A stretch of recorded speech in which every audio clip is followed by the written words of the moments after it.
So today, we're going to look past the postcard image of the Hoosier State. We're diving deep into the complex and, yeah, often contradictory reality of Indiana here in 2025, a place where tradition and progress are in this constant tug of war. When you think of Indiana, certain things probably pop into your head, right? The roar of the Indy 500, the sound of sneakers on a high school gym floor, that promise of a friendly, affordable life. And look, that classic Midwestern vibe, it's absolutely part of the story, for sure. But is that really the whole picture? Because if we just stop there, we miss what's actually going on. Beneath that surface of classic Americana, a much more complicated reality is taking shape. And that's what we're going to break down in this explainer. See, in 2025, Indiana isn't just one thing. It's a state that's really defined by its paradoxes. It's a place where old and new, rural and urban, are constantly bumping up against each other. So let's start with the most basic one of all, money.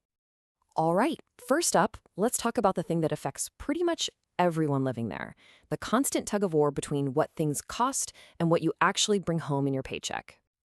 The big draw of the state is pretty obvious. It's affordable. Indiana's cost of living is a huge selling point, sitting at about 12% below the national average. From your house to your groceries, your money just stretches further here. But here's the catch, the paradox of it all.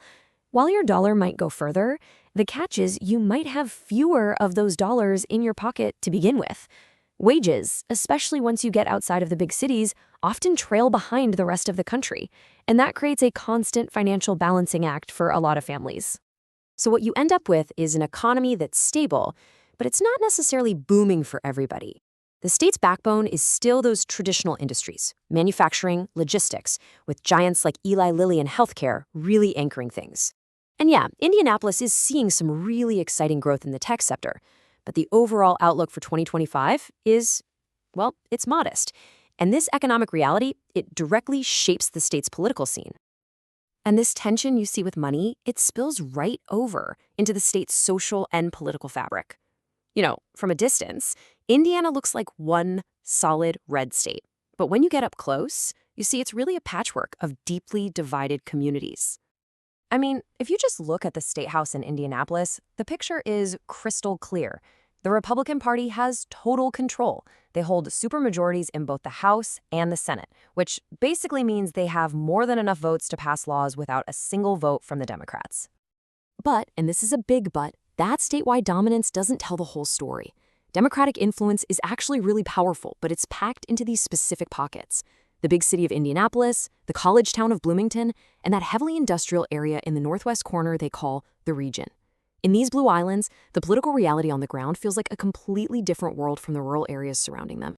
And this split, you can even see it in the public safety numbers, which is pretty wild.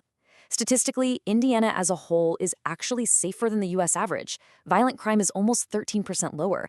But that average hides the reality that the state's biggest cities, especially Indianapolis, are dealing with crime rates that are way higher than both the state and national averages. You'd think with that kind of firm political control, things would be smooth sailing, right? Well, not exactly. 2024 and 2025 have actually been pretty turbulent. We've seen a string of high-profile problems, from a former state rep getting sentenced for corruption to dangerous swatting incidents. Those are fake emergency calls meant to harass political opponents, and a lot of controversy over how the state hands out contracts without bidding. It's created this feeling of instability, even inside the party that's in charge. All right, our third contrast. And honestly, this one might be the most striking of all. We're talking about the environment, and specifically water, where you're looking at a tale of two totally different realities. So here's the deal. For most people, you turn on your tap and the water is totally safe. It meets all the federal standards, no problem there. But the water out in nature, in the state's rivers and lakes, that's a completely different story. Indiana's waterways are some of the most polluted in the country. In fact, over 70% of the river miles that have been tested are considered impaired, mostly from farm and factory runoff, making them unsafe for things like swimming. And you see this same theme of being stuck between the old and the new in how the state gets its power. Indiana is still a huge consumer of coal, one of the top states in the nation. But it's clearly in transition. Natural gas is catching up fast, and renewables like wind and solar now make up a growing slice of the pie at around 15%. So, What happens when you put all of this together? What does it all mean?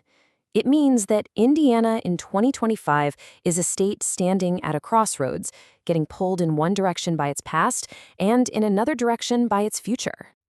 So let's just quickly recap this whole Hoosier paradox. First, you have a state that's affordable to live in, but where lower wages can make it tough to get ahead. Second, you've got a government that looks united on paper, but a population that is deeply divided. And third, you have an environment that gives people safe water at home, while its natural rivers and lakes are in serious trouble. And this leaves us with the one big question, right? When you look at all these tensions, which side is going to win out and define Indiana's future? Will it be its deep-rooted, conservative manufacturing traditions? Or will it be the powerful forces of city growth, political change, and environmental transition that are already happening? That, right there, is the central question for Indiana moving forward.